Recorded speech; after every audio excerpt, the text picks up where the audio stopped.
Now let's solve some questions on section number 1. The first question, what is the definition of debugging? Checking that no unintended consequences have occurred as a result of a fix. Testing or checking whether the software performs correctly. Identifying the cause of a defect, repairing the code and checking that the fix is correct. Checking that a previously reported defect has been corrected. So debugging, like we said, is identifying the cause of the failure and repairing the code that caused the failure or the defect. Which of the following is an important objective of testing activities in the software development lifecycle? Exhaustive testing, providing decision-making information, clustering defects, and debugging. Of course, one goal of testing is to provide information to the stakeholders so they can decide, are we ready to release or not.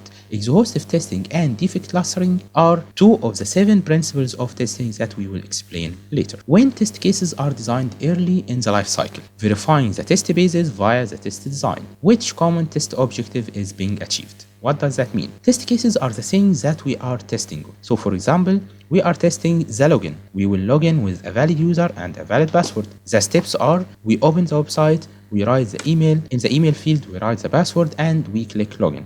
The expected result is that the website opens and so on. This is a test case. So if we design test cases early and we verify the test bases, for example, the requirements via the test cases design. So we have some requirements and we made sure that our test cases that we designed are verified via these requirements. So what test objective is being achieved? Gaining confidence, finding defects, preventing defects, providing information for decision making. Of course, the goal that is achieved here is preventing defects, because when we write the test cases early and we verify them against the requirements, if there is a problem in the requirements, we will find it, and this prevents the defects. This prevents the developer from making a mistake regarding this requirement. Which of the following is an example of debugging? A tester finds a defect and reports it. A tester retests a fix from the developer and finds a regression. A developer finds and fixes a defect. A developer performs unit testing. Debugging is most of the time a development activity,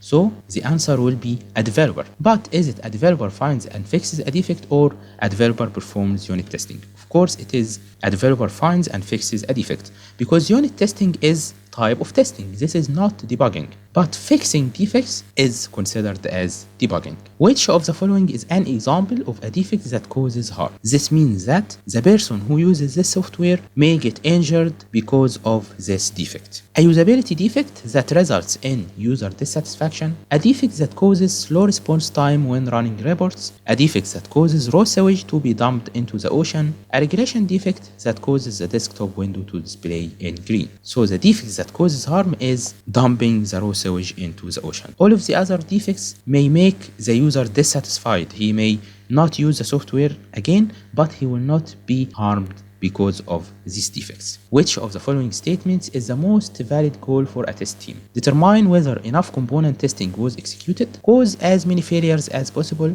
so that faults can be identified and corrected. Prove that all faults are identified. Prove that any remaining faults will not cause any failures. So the most valid goal for a test team is that we try to make the system go into a failure state so that we find the defects and the developers solve them. The last question, which of the following statements best describes the difference between testing and debugging? Testing identifies the source of defects. Debugging analyzes the faults and proposes prevention activities. Dynamic testing shows failures caused by defects. Debugging finds, analyzes, and removes the causes of failures in the software. Testing removes faults. Debugging identifies the causes of failures. Dynamic testing prevents causes of failures. Debugging removes the failures. So the correct answer is that testing shows failures that are caused by defects, but debugging finds, analyzes, and removes the causes of these failures.